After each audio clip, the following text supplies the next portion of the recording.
김의겸 대변인이 협업해서 가짜뉴스를 뿌렸고요. 청담동에 있는 고급스러운 바였고요. 이재명 대표가 참석한 자리에서 장경태 최고위원이 이 가짜 뉴스를 공개적으로 상영했습니다. 근데 한동훈 윤석열까지 다 온 거야. 진짜? 박찬대 최고위원은 한동훈 TF를 구성해야 한다고 했고, 반드시 TF를 구성해서 박홍근 원내대표는 특검하자고 했습니다. 저 특별검사를 임명해서 김성환 정책위 의장은 제2의 국정농단이다 이렇게 얘기했죠. 제2의 국정농단의 민주당이 책임 있는 공당으로서 다시 사과할 것으로 요구합니다. 안정훈이? 혹시 그 스토킹의 배우가 김의겸 의원이십니까?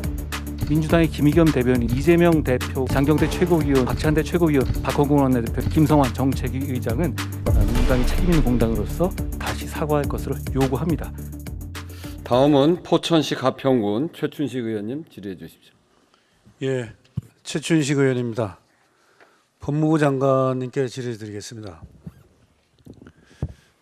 장관님, 좀 전에 받은 소식을 전화 알려드리면요, 청담동 술자리를 보도한 더 탐사가 희생자 155명의 명단을 수집하고 이걸 민들레라는 언론사가 유족의 동의 없이 인터넷에 공개를 했습니다. 더 탐사 역시 본인들 유튜브 게시판에 명단을 일방적으로 공개를 했습니다. 이 사실적시한 명예훼손이나 개인정보 보호 측면에서 법적으로 이게 굉장히 큰 문제가 될 수도 있는 거 아닌가요? 당연히 그렇다고 생각합니다. 그러시죠. 언론중재법 제5조에 따르면 언론은 타인의 생명, 사생활의 비밀과 자유 등에 관한 권리를 침해해서는 안 되고, 특히 제5조의 2에 따르면은 사망한 사람의 인격권을 침해해서 안 된다고 특별히 이게 정하고 있습니다. 장관님, 이건 다 알고 계시는 사항이시잖아요. 그렇습니다. 예. 이번에 사망한 자 명단이 공개된 것은 유족의 동의 없이 공개된 것이기 때문에 정부 차원에서 제재를 좀 가해야 된다고 보는데 어떻게 생각하십니까?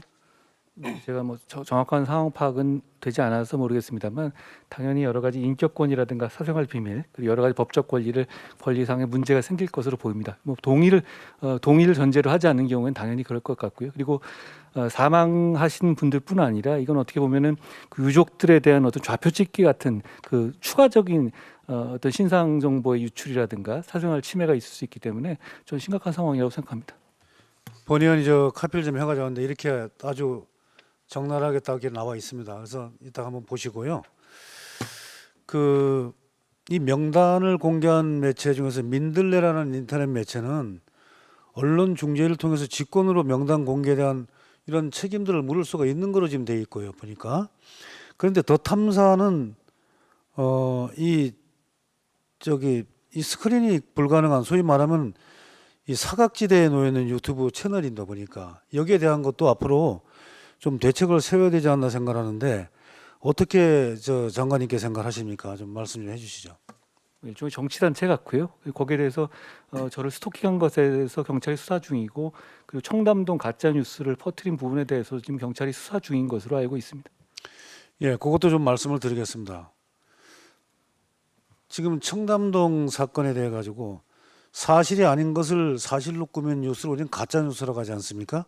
그렇습니다. 이건 거의 어떤 사기 수준에 있다고 봐야 되는데, 사람이 자기 생각을 자유롭게 말할 수는 있습니다. 다만 검증이 안 된 자기 혼자만의 사실, 본인 입장의 사실을 아무런 제약 없이 자유롭게 말하는 것은 우리가 대단히 경계해야 될 거라고 생각하고 있습니다. 동의하십니까? 아시다시피 애초에 그런 일은 있지 않았습니다. 그리고 사실 정상적인 사람이라면 누구나 알 수 있었던 상황입니다. 그래서 이 가짜뉴스는 진실이 무엇인지 이걸 확인하려 하지도 않고 그냥 맹목적으로 믿는 것과 자신이 믿고 싶은 것에 대해서만 그냥 받아들이는, 소위 말하면 인지 부조화의 대표적인 산물이라고 보여집니다. 저는 이 사안 알고도 그런 거라고 생각합니다. 네, 그래서 지난 10월 24일 날 법무부 종감대 민주당 의원이 대통령님과 장관님 그리고 김현장 변호사 30명이 청담동에서 7월 달에 술자리를 가졌다 하는 것을 그때 공표를 했었고 대단한 논란이 일었던 거로 저도 기억을 하고 있습니다. 그 대통령께서도 지난 28일 날 유치하고 저급한 가짜뉴스 선동이라고 말씀까지 하셨습니다. 결국 11월 10일 이 자리에 있었다고 하는 인물이 본인의 핸드폰 통신 기록을 공개하면서 영등포에 있었던 거로 이렇게 사실이 밝혀졌습니다. 민주당 내에서도 민망했다는 평가가 나올 정도로 아주 저급한 그런 일들로 판단이 되고 있습니다. 장관이 이 문제에 대해 가지고 여러 가지 가짜뉴스 전파가 끝까지 이렇게 이루어지고 있는 거에 대해 가지고 장관님의 생각과 앞으로의 어떤 조치 사항에 대해 가지고 법적인 겁니다. 좀 소신을 좀 말씀해 주시면 고맙겠습니다. 저는 이 문제의 큰 문제는 공당인 민주당이 가세했다는 것에 있다고 생각합니다. 민주당의 김의겸 대변인이 협업해서 가짜 뉴스를 뿌렸고요. 그리고 민주당의 최고위원회는 이재명 대표가 참석한 자리에서 장경태 최고위원이 이 가짜 뉴스를 공개적으로 상영했습니다. 그리고 박찬대 최고위원은 한동훈 TF를 구성해야 한다고 했고, 박홍근 원내대표는 특검하자고 했습니다. 그리고 김성환 정책위 의장은 갈수록 증거가 나오고 있으니까 이거는 제2의 국정농단이다 이렇게 얘기했죠. 저는 이거는 공당이 저질 음모론에 공식적으로 올라탄 거라고 생각하고요.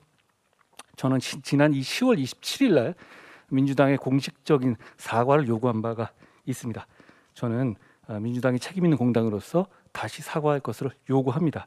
앞으로도 이렇게 저질 음모론에 올라탈 게 아니라면 당연히 그래야 한다고 생각합니다.